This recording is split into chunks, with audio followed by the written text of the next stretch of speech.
Hey guys, welcome to Elibro education. चलिए आज के अपने इस वीडियो में हम लोग चैप्टर 4 क्लास 12th के यानी magnetic effect of electric current के एमसीक्यूज डिस्कस करेंगे। मुझे उम्मीद है कि आप लोगों की प्रिपरेशन बहुत अच्छे से चल रही होगी और आप लोग खूब स्टडी को एंजॉय कर रहे होंगे। और चलिए फिर आज के वीडियो को भी एंजॉय करते हैं। अगर आप चैनल पर नए हैं तो चैनल को सब्सक्राइब कर दीजिए और बेल आइकन भी दबा दीजिए ताकि आपको हमारे आने वाले सभी वीडियोस का नोटिफिकेशन मिलता रहे। और अगर आप चैनल पर नए हैं तो मेरा आपसे एक ही बात कहना है कि वीडियोस को अगर आप शुरू कर चुके हैं तो वीडियो को पूरा देखिए, थोड़ा पेशेंस रखिए। अदरवाइज़ अगर आप जल्दी जल्दी वीडियो देखने की कोशिश करेंगे या चाहेंगे कि कम से कम समय में ज़्यादा चीज़ें हो जाएँ तो मुझे नहीं लगता कि बहुत ज़्यादा आप गेन कर सकेंगे, बहुत ज़्यादा आप कॉन्सेप्ट को क्लियर कर सकेंगे। तो कॉन्सेप्ट को क्लियर करने के लिए आपको थोड़ा पेशेंस रखना होगा और वीडियो में बना रहना होगा ताकि आपको लास्ट के जो क्वेश्चंस हैं, जो काफ़ी इंपॉर्टेंट क्वेश्चंस हैं, उन क्वेश्चंस तक आप आराम से पहुंच सकें। चलिए शुरू करते हैं। पहला क्वेश्चन कह रहा है बायो-सवर्ट लॉ। आप जानते होंगे, देखिए नाम से ये समझ में आ गया होगा। जैसे ही मैंने नाम लिया आपके चेहरे पर एक सुकून आया होगा, ठीक है ना। क्या सुकून आ गया कि भाई बायो-सवर्ट लॉ, अच्छा ये तो इंपॉर्टेंट है, याद है, ठीक है ना। बायो-सवर्ट लॉ क्या है? बायो-सवर्ट लॉ, बायो-सवर्ट लॉ है कि किसी एक करंट कैरिंग वायर के आसपास मैग्नेटिक फील्ड जनरेट हो जाती है। ये बायो-सवर्ट लॉ है, सिंपल सा। बस अगर बहुत सिंपल शब्दों में बात करें तो जब भी किसी वायर के अंदर करंट फ्लो करेगी या किसी कंडक्टर के अंदर करंट फ्लो करेगी तो उसके आसपास एक मैग्नेटिक फील्ड प्रोड्यूस हो जाती है। इसी को बताया था बायो-सवर्ट लॉ के मुताबिक बायो-सवर्ट ने, ठीक है ना। तो बायो क्वेश्चन पे चलते हैं। आज थोड़ा बिल्कुल अलग अंदाज में हम लोग की क्वेश्चन को आप लोग को खुद से टैकल करने की कोशिश करनी है। मतलब आज इस अंदाज में मैं क्वेश्चन सॉल्व कराऊंगा ताकि आप लोग क्वेश्चन को खुद से टैकल कर सकें। और क्वेश्चन को खुद से टैकल करने के लिए आपको ज़रूरी होगा कि एक बार क्वेश्चन को पढ़कर आप वीडियो को पॉज करिए और तसल्ली से उसके बारे में सोचिए। 1 मिनट 2 मिनट का समय, देखिए इस तरह से टाइम और ज़्यादा लगेगा लेकिन कोई बात नहीं, टाइम उतना ज़्यादा। मेन चीज़ तो ये है ना कि आपको आना चाहिए। जब तक आपके समझ में ही नहीं आएगा तो आप टाइम बचा के भी क्या कर लोगे। तो इसलिए टाइम बचाने का फ़ायदा तब है कि जब आपको बहुत ज़्यादा चीज़ें समझ में आ रही हों। तो जब ज़्यादा आपको आने लगे तो फिर जल्दी जल्दी देखिए वीडियो को, ठीक है ना। थोड़ा सा स्पीड बढ़ा के देख लीजिए वीडियो। अगर आपको लग रहा है कि हाँ कि वीडियो में जो क्वेश्चंस डिस्कस किए जा रहे हैं वो मुझे जल्दी से समझ में आ रहे हैं, आसानी से समझ में आ रहे हैं, तो फिर वीडियो की स्पीड थोड़ा बढ़ा करके वीडियो को तेज़ी से पूरा कर दीजिए।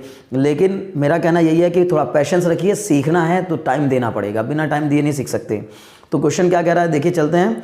क्वेश्चन कह रहा है Biot Savart law indicates that, Biot Savart law indicate करता है द मूविंग इलेक्ट्रॉन, यानी कि v वेलोसिटी के साथ मूव करते हुए इलेक्ट्रॉन पर जो प्रोड्यूस होती है magnetic field, produce a magnetic field B such that, मतलब कोई मूविंग इलेक्ट्रॉन जो मैग्नेटिक फील्ड प्रोड्यूस करता है उसके बारे में 4 ऑप्शन दिए हुए हैं कि वो मैग्नेटिक फील्ड किस प्रकार की होती है। तो पहले ऑप्शन में कहा गया है B is perpendicular to V, second option में कहा गया है B is parallel to V, third option में कहा गया it obeys inverse cube law, fourth option में कहा it is along the line joining the electron and point of observation. तो इसमें से कौन सा सही है ये हमें बताना है। देखिए वीडियो को पॉज करिए, आराम से सोचिए स्टेटमेंट के बारे में। और जो स्टेटमेंट बेस्ड क्वेश्चन होते हैं ये बहुत ज़्यादा आसान नहीं होते, इनमें थोड़ा सा टेक्निकलिटी रहती है। आपको कॉन्सेप्ट अगर तैयार होगा तो ही इस क्वेश्चन को आप सॉल्व कर सकेंगे। क्या कहना चाह रहा है फोर्स, ये क्वेश्चन क्या कहना चाह रहा है। चलिए वीडियो को पॉज करिए और क्वेश्चन करने की कोशिश करिए। अगर आप क्वेश्चन कर लें, फिर अगर आपको नहीं हो रहा है तो फिर वीडियो को प्ले करिए वापस फिर से और फिर देखिए कि सॉल्यूशन में क्या बताया जा रहा है, ठीक है। तो देखिए क्वेश्चन कह रहा था कि जो बायो-सवर्ट लॉ के मुताबिक मैग्नेटिक फील्ड प्रोड्यूस होती है वो उसके बारे में बताइए। मूविंग इलेक्ट्रॉन के कारण, जब कोई इलेक्ट्रॉन मूव कर रहा होता है, मान लीजिए कि कोई इलेक्ट्रॉन ये इस वायर के अंदर मूव कर रहा है, एक इलेक्ट्रॉन ऐसे ऐसे करके इस वायर के अंदर मूव कर रहा है। तो जब इलेक्ट्रॉन फ्लो करेगा तो उसके अपोजिट डायरेक्शन में करंट फ्लो करना स्टार्ट कर देगी। और जब ऊपर की ओर इलेक्ट्रॉन जा रहा है, करंट नीचे की ओर जा रही है, तो हमसे बायो-सवर्ट ने कहा था कि जब भी किसी करंट कैरिंग वायर की आप बात करोगे या कोई करंट कैरिंग कंडक्टर होगा या कहीं पर भी अगर करंट प्रोड्यूस हो रही होगी तो उसके आसपास एक मैग्नेटिक फील्ड क्रिएट हो जाएगी, जिसका फॉर्मूला उन्होंने दिया था dB बराबर magnetic field intensity due to a current carrying element का फॉर्मूला बायो-सवर्ट ने बताया था dB = mu naught upon 4πI sin theta upon r², अगर मैग्नीट्यूड की बात करें। और अगर इसी को वेक्टर फॉर्म में लिखेंगे तो फिर ये हो जाता था आपका vector dB = mu naught upon 4πI cross r cap upon r²। Okay, कुछ ऐसा सा है। तो अगर बाय द वे मैं आपसे बात करूं तो क्या मैग्नेटिक फील्ड कैसे क्वांटिटी है? Vector quantity. तो मैग्नेटिक फील्ड एक वेक्टर क्वांटिटी है और ये किन 2 वेक्टर क्वांटिटी के प्रोडक्ट से बन रही है? एक तो करंट एलिमेंट और एक लाइन जॉइनिंग द पॉइंट है। मतलब अगर ये कोई करंट कैरिंग एलिमेंट है और ये पॉइंट है जहाँ पे आपको मैग्नेटिक फील्ड की इंटेंसिटी निकालनी है, तो ये डिस्टेंस आपकी आर होती है, उस पॉइंट की डिस्टेंस यहाँ से, और ये एंगल जो है वो थीटा होता है। ये जो थीटा आपको दिखाई दे रहा है ये थीटा, ये वाला एंगल होता है, और यहाँ से लेके यहाँ तक की जो डिस्टेंस होती है वो आर होती है। तो आइडियल क्रॉस आर, और आपने पढ़ा होगा कि ए क्रॉस बी करने से जो नया वेक्टर बनता है वेक्टर सी, वो ए के भी परपेंडिकुलर होता है और बी के भी परपेंडिकुलर होता है। तो जो वेलोसिटी होगी, क्योंकि वेलोसिटी के जस्ट अपोजिट डायरेक्शन में करंट होगी, तो करंट और वेलोसिटी तो एक ही लाइन में रहेंगे ना, एक ही लाइन में रहेंगे। और ये जो आर होगी यानी कि ये दोनों आर, तो जो मैग्नेटिक फील्ड आएगी, यानी कि अगर मैं आपसे कहूँ कि ये अगर करंट की आईडीएल की डायरेक्शन आपकी ये है, तो वेलोसिटी की डायरेक्शन क्या हो जाएगी, इसके जस्ट अपोजिट। तो इसका मतलब ये फॉर्मूले में हम लोग कह सकते हैं कि -v आ जाएगा ऊपर की तरफ, क्योंकि अपोजिट डायरेक्शन को लेने के लिए नेगेटिव आ जाएगा। लेकिन उसके नेगेटिव आने से कोई फर्क नहीं पड़ रहा, इतना कन्फर्म है कि अगर मैग्नेटिक फील्ड प्रोड्यूस होती है तो वो करंट एलिमेंट के भी परपेंडिकुलर होती है, और उस पॉइंट को करंट एलिमेंट से मिलाने वाली जो लाइन होती है उसके भी परपेंडिकुलर होती है। यानी जो वेक्टर सी ए क्रॉस बी करने से जो एक नया वेक्टर बनता है वेक्टर सी, वो ए के भी परपेंडिकुलर होता है और बी के भी परपेंडिकुलर होता है। तो जब कोई मूविंग इलेक्ट्रॉन किसी वायर में फ्लो कर रहा होता है या चल रहा होता है, मूव कर रहा होता है, तो उसके वेलोसिटी के just perpendicular magnetic field create होती है। इसका मतलब पहले ऑप्शन में दिया हुआ है मैग्नेटिक फील्ड ड्यू टू, है ना, V is perpendicular to B is perpendicular to V, और सेकंड ऑप्शन में दिया B is parallel to V, तो B is always perpendicular to V, यानी जिस डायरेक्शन में इलेक्ट्रॉन मूव कर रहा होगा उसके परपेंडिकुलर डायरेक्शन में ही मैग्नेटिक फील्ड क्रिएट होगी।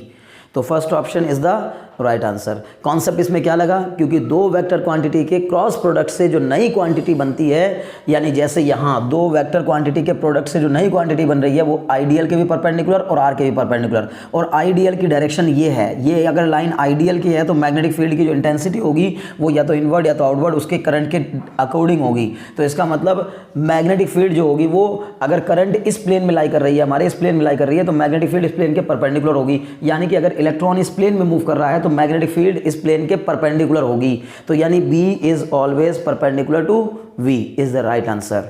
उम्मीद है आपको ये समझ में आ गया होगा कॉन्सेप्ट। चलिए अगले क्वेश्चन की तरफ बढ़ते हैं। अगला क्वेश्चन कह रहा है two charge particle traverse identical helical path in a completely opposite sense in a uniform magnetic field B is equal to B naught K cap. Okay, इसने कहा दो चार्ज पार्टिकल हैं जो कि बिल्कुल आइडेंटिकल हेलिकल पाथ को follow कर रहे हैं, बस कैसे, अपोजिट डायरेक्शन में, यानी अपोजिट सेंस में। तो सबसे पहली बात तो आपको आइडेंटिकल हेलिकल पाथ इस सब के बारे में थोड़ा जानकारी दे दूं। अब जैसे ये क्वेश्चन आया, मैं बार बार, आज का जो वीडियो है वो थोड़े अलग अंदाज में, मतलब मैं आज आप लोगों को बिल्कुल ऐसे नहीं कि बस क्वेश्चन उठाया सॉल्व करा दिया, क्वेश्चन उठाया सॉल्व करा दिया, नहीं, ऐसे नहीं करना है। आप क्वेश्चन को थिंक करिए, क्वेश्चन के बारे में सोचिए। उसने कहा है कि एक हमने मैग्नेटिक फील्ड सेट कर दी B बराबर B नॉट K। B बराबर B नॉट K का मतलब होता है कि आपने इसको Z एक्सेस के अलॉन्ग क्रिएट किया है। अगर मान लीजिए ये आपका X एक्सेस है, ये Y एक्सेस है, तो ये Z एक्सेस होगी, तो मैग्नेटिक फील्ड की जो डायरेक्शन है वो इधर की ओर है, B बराबर B नॉट K के इक्वल है, ठीक है ना। यानी कि Z एक्सेस के अलॉन्ग मैग्नेटिक फील्ड हमने क्रिएट की है। चलो यहाँ तक तो बात समझ में आती है।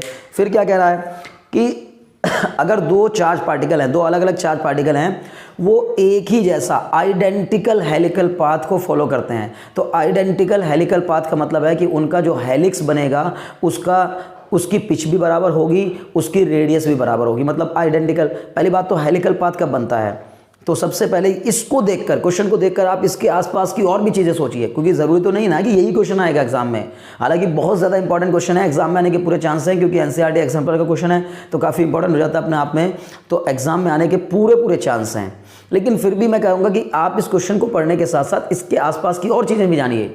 हमने पढ़ा था जब भी कोई चार्ज पार्टिकल v वेलोसिटी के साथ मैग्नेटिक फील्ड के अंदर एंटर करता है तो दो तरीके से एंटर कर सकता है, या तो मैग्नेटिक फील्ड के परपेंडिकुलर एंटर करेगा, बल्कि तीन तरीके हो सकते हैं, तो मैग्नेटिक फील्ड के पैरेलल एंटर करेगा, या तो मैग्नेटिक फील्ड के परपेंडिकुलर एंटर करेगा, या तो फिर मैग्नेटिक फील्ड के साथ कुछ एंगल बनाते हुए एंटर करेगा। मतलब अगर कोई चार्ज पार्टिकल की वेलोसिटी मैग्नेटिक फील्ड के पैरेलल ही हो, पैरेलल मतलब अगर कोई चार्ज पार्टिकल इसी डायरेक्शन में, जिस डायरेक्शन में मैग्नेटिक फील्ड है, अगर उसी डायरेक्शन में चार्ज पार्टिकल भी मूव करे तो फिर उस पर कोई फोर्स अप्लाई नहीं होगा, क्योंकि फॉर्मूला होता है F बराबर QVB साइन थीटा। मतलब किसी एक चार्ज पार्टिकल पर मैग्नेटिक फील्ड के अंदर V वेलोसिटी चलते हुए चार्ज पार्टिकल के ऊपर B मैग्नेटिक फील्ड के अंदर लगने वाले फोर्स का फॉर्मूला होता है F बराबर Q V B sine theta, और इसमें जो थीटा होता है ये वेलोसिटी और मैग्नेटिक फील्ड के बीच का एंगल होता है। तो अगर मान लीजिए वेलोसिटी भी उसी डायरेक्शन में जिस डायरेक्शन में आपका मैग्नेटिक फील्ड है, तो फिर वेलोसिटी और बी के बीच का एंगल जीरो हो जाएगा। इसका मतलब साइन थीटा की वैल्यू जीरो हो जाएगी, यानी कि Q V B sine zero, और साइन जीरो की वैल्यू जीरो होती है, तो इसलिए F बराबर कितना हो जाएगा, जीरो हो जाएगा। तो अगर कोई चार्ज पार्टिकल किसी मैग्नेटिक फील्ड के अंदर, देखिए मैं क्वेश्चन नहीं करा रहा हूं अब कि बस क्वेश्चन कराना मेरा मकसद है, क्वेश्चन हो जाएगा, क्वेश्चन की तरफ मत भागिए, सबसे ज्यादा कॉन्सेप्ट की तरफ भागिए। आपको लगना चाहिए कि मुझे मेन मुद्दा क्या है। अगर कॉन्सेप्ट समझ में आ गया तो ये क्या, इसके जैसे आप 10 क्वेश्चन भी अगर कोई देगा तो इसके जैसे 10 क्वेश्चन भी आप आराम से सॉल्व कर सकेंगे। तो पहले तो आप एक एक चीज को क्लियर करिए, और मैं एमसीक्यूज की हेल्प से ही आपका कॉन्सेप्ट क्लियर करा रहा हूं, ठीक है ना, यानी कि कॉन्सेप्ट क्लैरिफिकेशन या कॉन्सेप्ट क्लैरिटी विद एमसीक्यूज। तो दोनों फायदे हो रहे हैं हमारे, एक पंथ दो काज हो रहे हैं, एमसीक्यू भी डिस्कस हो जाएंगे, साथ साथ आपका कॉन्सेप्ट भी बिल्ड होगा, ठीक है ना। तो बहुत ध्यान से समझना है, थोड़ा पेशेंस रखना है, बार बार मेरा आपसे यही कहना है। तो देखिए सबसे पहली बात, जो फोर्स लगेगा, अगर मैग्नेटिक फील्ड और वेलोसिटी एक दूसरे के पैरेलल हों, यानी इन दिस सिचुएशन कि जब V और B दोनों एक दूसरे के पैरेलल होते हैं तो फोर्स जीरो होता है, यानी कि चार्ज पार्टिकल पर मैग्नेटिक फील्ड के अंदर लगने वाले फोर्स की वैल्यू जीरो हो जाती है। क्यों? क्योंकि फॉर्मूला ये होता है मैग्नेटिक लोरेंज फोर्स का, F बराबर Q V B sine theta, और इसमें थीटा की वैल्यू जीरो रखते ही F जीरो आ जाएगा। एक केस ये होता है कि अगर मान लीजिए कि वेलोसिटी जो है वो मैग्नेटिक फील्ड के जस्ट परपेंडिकुलर है, यानी कि 90 डिग्री के एंगल पर लग रहा है, तो F बराबर फॉर्मूला बनेगा आपका क्यू वी बी साइन 90, और साइन 90 की वैल्यू कितनी होगी 1। तो इसका मतलब F बराबर आपका आ जाएगा क्यू वी बी इंटू 1, मतलब कुल मिलाकर F बराबर क्यू वी बी, और यही मैक्सिमम होगा। क्यों? क्योंकि साइन 90 की वैल्यू मैक्सिमम होती है, इससे ज़्यादा कभी फोर्स अप्लाई होता नहीं है। तो इसका मतलब है कि इस पर लगने वाला जो फोर्स होगा वो 90 डिग्री के एंगल पर, अगर मान लीजिए पार्टिकल मैग्नेटिक फील्ड के साथ 90 डिग्री के एंगल पर एंटर करता है, तो हम कहेंगे कि उस समय लगने वाला फोर्स मैक्सिमम होगा।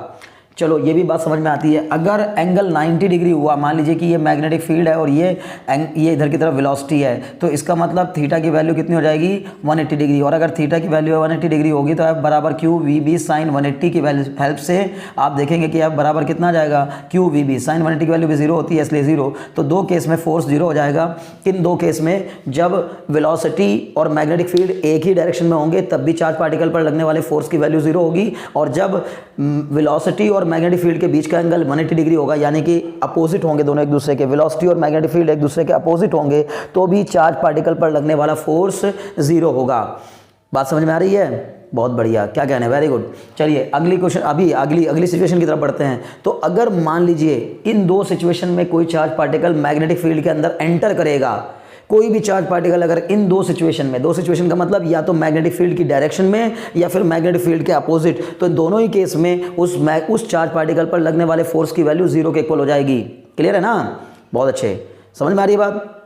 बहुत बढ़िया, वेरी गुड। चलिए तो अगर मान लीजिए ये बात समझ में आ गई, तो अब जो 90 डिग्री के केस पे, तो जब थीटा की वैल्यू 90 डिग्री होगी, यानी कि जब वेलोसिटी मैग्नेटिक फील्ड मान लीजिए इस डायरेक्शन में है, मेरी उंगलियों की डायरेक्शन में मैग्नेटिक फील्ड, और वेलोसिटी इस डायरेक्शन में है, तो जब वेलोसिटी और मैग्नेटिक फील्ड एक दूसरे के परपेंडिकुलर होंगे, वेलोसिटी और मैग्नेटिक फील्ड एक दूसरे के परपेंडिकुलर होंगे ऐसे, तो उस केस में लगने वाला फोर्स चार्ज पार्टिकल पर, उस केस में लगने वाला फोर्स मैक्सिमम हो जाएगा।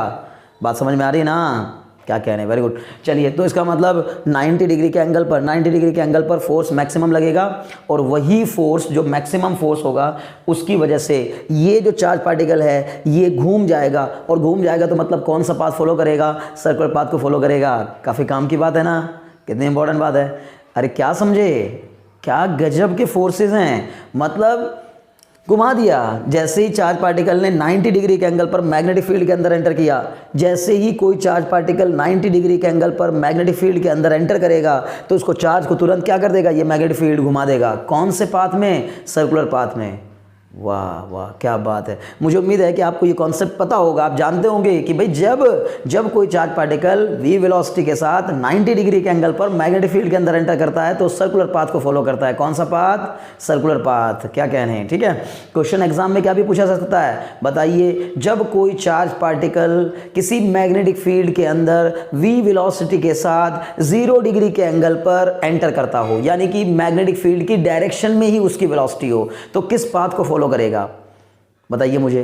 आप मुझे कमेंट बॉक्स में बताएंगे कि अगर चार्ज पार्टिकल v वेलोसिटी के साथ मैग्नेटिक फील्ड के अंदर 0 डिग्री के एंगल पर एंटर करता है तो उसका पाथ कैसा होगा, और अगर 90 डिग्री के एंगल पर एंटर करता है तो मैंने बता ही दिया वैसे कि सर्कुलर पाथ होगा, और अगर किसी और ऑब्लिक एंगल पर वो एंटर करता है तो उसका पाथ कैसा होगा।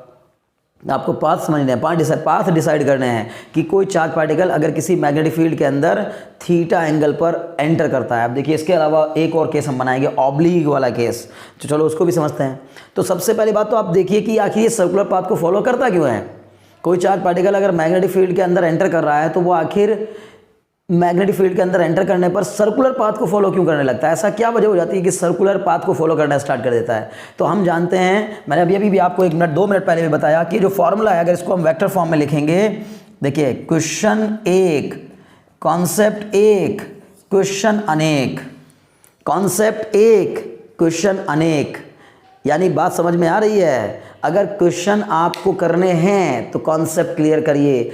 अनेक क्वेश्चन एक कॉन्सेप्ट से क्लियर हो सकते हैं, अनेक क्वेश्चन, ऐसा कोई भी क्वेश्चन कभी भी आ जाए कि भाई दो चीज़ों का क्रॉस प्रोडक्ट दे करके एक नया वेक्टर बन रहा हो, दो वेक्टर के क्रॉस प्रोडक्ट से एक नया वेक्टर बन रहा हो, तो कॉन्फिडेंस के साथ 100% श्योरिटी के साथ कह दीजिए कि ये जो नया वेक्टर है यानी वेक्टर एफ, ये वी और बी दोनों के परपेंडिकुलर होगा, वी के भी परपेंडिकुलर होगा और बी के भी परपेंडिकुलर होगा। मतलब कि जब कोई, जैसे अभी मैं यहाँ अगर फोर्स यहाँ वाले क्वेश्चन की बात करूँ, वैसे मैंने क्या कहा, कॉन्सेप्ट सीखिए। कॉन्सेप्ट क्या कह रहा है, जब कोई दो वेक्टर एक दूसरे के साथ किन्हीं दो वेक्टर को क्रॉस प्रोडक्ट करते हैं, जब किन्हीं दो वेक्टर का क्रॉस प्रोडक्ट करते हैं, दो तरीके के प्रोडक्ट होते हैं ना वेक्टर में, एक डॉट प्रोडक्ट और एक वेक्टर प्रोडक्ट, जो उम्मीद है दोनों पता होंगे आपको। डॉट प्रोडक्ट का फॉर्मूला ए डॉट बी बराबर ए बी कॉस थीटा। अब कहेंगे क्वेश्चन कहाँ चला गया, गुम, क्वेश्चन गुम हो गया। क्यों हो गया क्वेश्चन गुम? अरे क्वेश्चन तो हमारे लिए क्या था, एक मौका था। बस हमने क्वेश्चन को एक अपॉर्चुनिटी के तौर पर एक क्वेश्चन उठाया और बस उसके आसपास के सारी चीज़ें डिटेल्ड में एक्सप्लेन। मुझे उम्मीद है कि आपको मज़ा आ रहा होगा, आप समझ रहे होंगे चीज़ों को। और अगर आप वाकई में चाहते हैं कि आप वाकई एक अच्छे फिजिक्स के वाकई कहने वाले बन जाए कि हम फिजिक्स लवर हैं, हमको फिजिक्स अच्छी लगती है, हमें फिजिक्स पसंद आती है, हमें फिजिक्स बहुत मज़े में समझ में आती है, तो फिर आपको बिल्कुल हवाई नहीं पढ़ना होगा कि बस ऊपर से उठाया, क्वेश्चन लगाया, सॉल्व किया, आंसर आ गया। नहीं, क्वेश्चन नहीं पढ़ने हमें क्वेश्चन नहीं सॉल्व करने की, एक क्वेश्चन उठाओ सॉल्व कर दो, दो क्वेश्चन उठाओ सॉल्व कर दो। नहीं, मेन मुद्दा है कि क्वेश्चन उठाओ, उसके आसपास की सारी चीज़ें, उसके आसपास का सारा एनवायरनमेंट जितना आप जान सकते हैं सब जान लीजिए। तब मज़ा आता है फिजिक्स में, तब फील आना शुरू होता है फिजिक्स के अंदर, तब लगना शुरू होता है कि आप फिजिक्स पढ़ रहे हैं। ठीक है, ओके, चलिए तो शुरू करते हैं। यहाँ वापस फिर से इसी बारे में कि F बराबर क्यू वी क्रॉस बी, तो दो तरीके का प्रोडक्ट, एक डॉट प्रोडक्ट एक क्रॉस प्रोडक्ट। डॉट प्रोडक्ट से दो चीज़ों का जब हम डॉट प्रोडक्ट करते हैं, जब दो वेक्टर क्वांटिटी को आपस में स्केलर प्रोडक्ट कराते हैं, तो जो एक नई क्वांटिटी बन के आती है वो खुद एक स्केलर क्वांटिटी होती है। मतलब दोनों वेक्टर क्वांटिटी के डॉट प्रोडक्ट से, मतलब कि जैसे W बराबर, अरे तो पढ़ा होगा, W बराबर F dot S, force dot S, force भी वेक्टर क्वांटिटी है, डिस्प्लेसमेंट भी वेक्टर क्वांटिटी है, तो फोर्स वेक्टर और डिस्प्लेसमेंट वेक्टर के डॉट प्रोडक्ट से जो नई क्वांटिटी बन के आ रही है, यानी जो वर्क बन रहा है, वो क्या है, स्केलर है। स्केलर मतलब इसमें मैग्नीट्यूड और डायरेक्शन दोनों, इसमें मैग्नीट्यूड और डायरेक्शन दोनों, इसमें केवल मैग्नीट्यूड, डायरेक्शन गायब। तो दो वेक्टर का डॉट प्रोडक्ट कराने से जो वेक्टर, जो एक क्वांटिटी बन के आती है, वो स्केलर हो जाती है। एक बात, ठीक है। लेकिन दो वेक्टर के क्रॉस मल्टीप्लिकेशन से जो क्वांटिटी बनती है वो वेक्टर क्वांटिटी क्रिएट होती है, वेक्टर क्वांटिटी बनती है। मतलब जो नई क्वांटिटी बनी उसके अंदर भी डायरेक्शन भी होगी और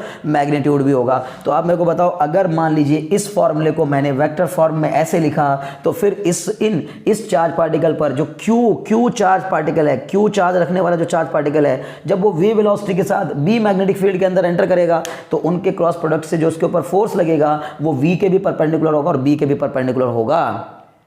मुझे उम्मीद है बात समझ में आ रही होगी, बिल्कुल आ रही होगी। तो जब आप 90 डिग्री के एंगल पर किसी चार्ज पार्टिकल को एंटर कराएंगे तो उसके ऊपर लगने वाला जो फोर्स होगा वो वी के भी परपेंडिकुलर होगा और बी के भी परपेंडिकुलर होगा। तो मैंने आपसे क्या कहा कि मान लीजिए मेरी उंगलियां जो हैं ये मैग्नेटिक फील्ड की डायरेक्शन को बता रही हैं और ये जो है ये वेलोसिटी की डायरेक्शन को बता रहा है। तो अब फोर्स लगना है इस पर वी और बी दोनों के परपेंडिकुलर। तो मैं आपको बता दूँ, right hand thumb rule apply होता है कि अगर मान लीजिए आपने राइट हैंड की फिंगर्स को वेलोसिटी की डायरेक्शन में रखा और उंगलियों को बी की डायरेक्शन में कर्ल कर दिया तो अंगूठा जिस ओर जाएगा वही डायरेक्शन आपकी v क्रॉस b की होगी, मतलब वही डायरेक्शन उस चार्ज पार्टिकल पर लगने वाले फोर्स की होगी। तो जब ये चार्ज पार्टिकल ऐसे v वेलोसिटी के साथ यहाँ से एंटर करेगा ऐसे, तो इस पर एक फोर्स नीचे की ओर लगने लगेगा, और जैसे ही इस पर नीचे की फोर्स लगेगा, जैसे ही एंटर करेगा फोर्स तुरंत लगना स्टार्ट हो जाएगा, और किधर की ओर लगेगा, नीचे की ओर लगेगा। तो वो नीचे की ओर लगने वाला फोर्स इसके ऊपर क्या करेगा, इसको नीचे घुमाएगा, और जब ये इसको घुमाएगा तो जैसे जैसे वो घूमेगा वैसे वैसे फोर्स तो वेलोसिटी के लगातार परपेंडिकुलर रहेगा ना।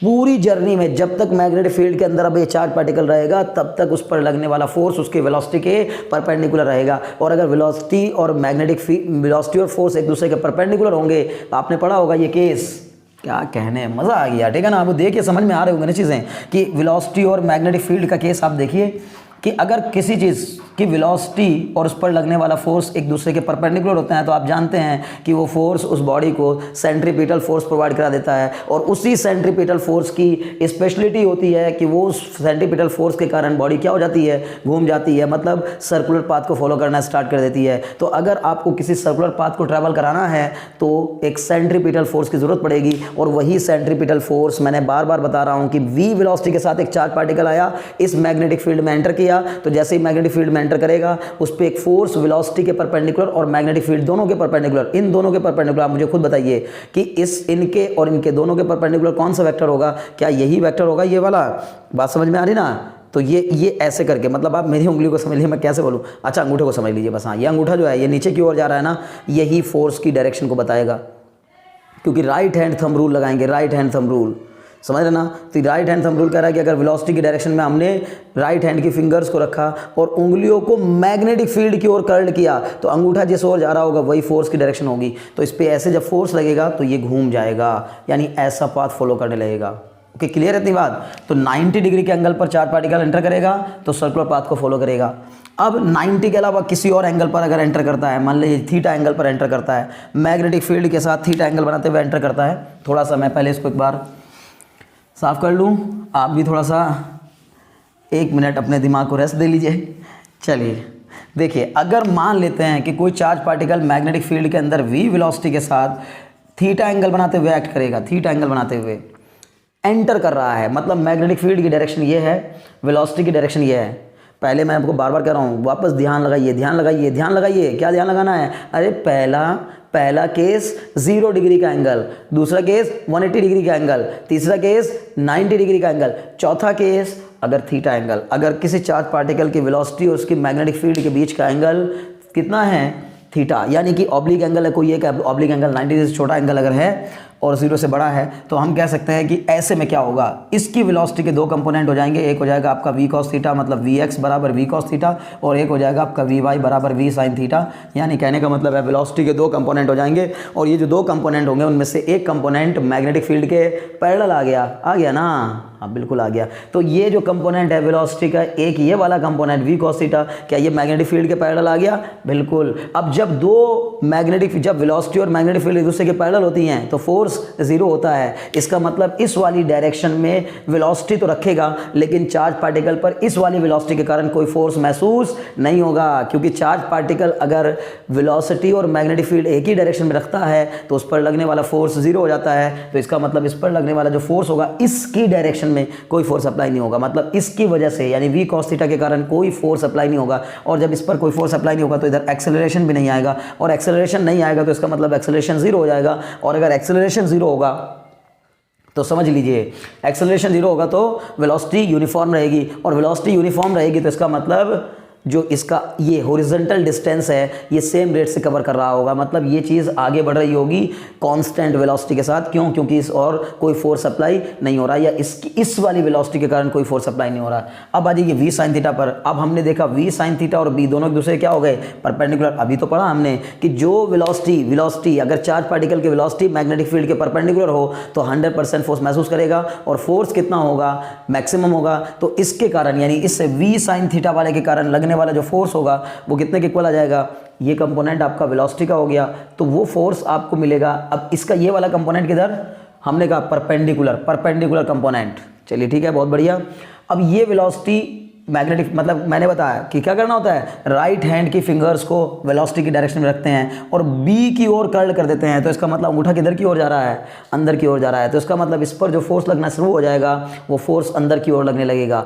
तो एक वेलोसिटी तो कांस्टेंट जो कि इसको आगे बढ़ा रही है और एक फोर्स लग रहा है अंदर की ओर जो कि इसको घुमाने की कोशिश करेगा, क्योंकि जब इस पर एक फोर्स अंदर की ओर लगेगा तो v वाली ये जो v sin थीटा वाला कंपोनेंट है इस पे एक फोर्स अंदर की ओर लगेगा, अंदर की ओर, तो अंदर की ओर वो ऐसे इसको घुमा देगा। बात समझ में आ रही ना?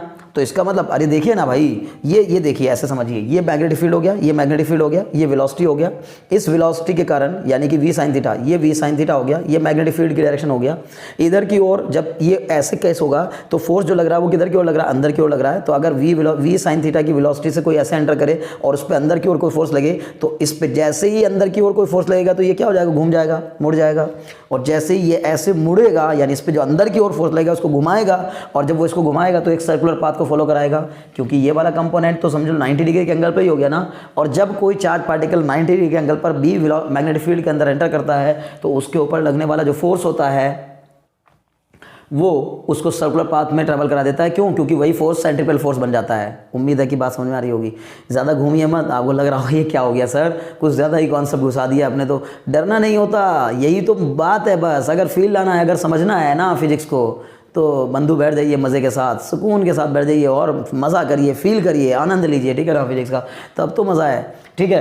तो ये जो v sin थीटा है ये इसको अंदर की ओर सर्कुलर पाथ ट्रेवल कराएगा, और ये जो v cos थीटा है ये इसको आगे की ओर बढ़ाएगा। तो इसका मतलब v sin थीटा के कारण ऐसे, v sin थीटा के कारण ऐसे, ऐसे ऐसे चक्कर, ऐसे ऐसे चक्कर, जैसे झूले वाले चक्कर है ना, v sin थीटा के कारण ये वाले चक्कर, और v cos थीटा के कारण आगे।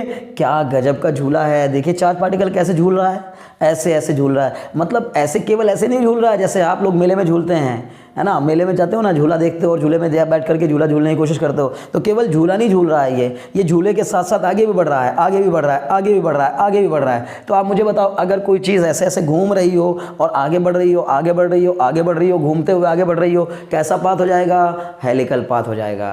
तो अब हम अपने क्वेश्चन पे आए वापस, ठीक है ना। तो कैसा पाथ होगा, हेलिकल पाथ, ठीक है। इस तरह के पाथ को क्या कहोगे भाई, स्प्रिंग, ऐसा कोई पाथ जिसमें कि कोई चीज़ ऐसे ऐसे घूम भी रही हो, आगे भी बढ़ रही हो, घूम भी रही हो, आगे भी बढ़ रही हो, घूम भी रही हो, आगे भी बढ़ रही हो, तो इस पाथ को आप क्या कहोगे, ये पाथ ही हेलिकल पाथ कहलाता है ना।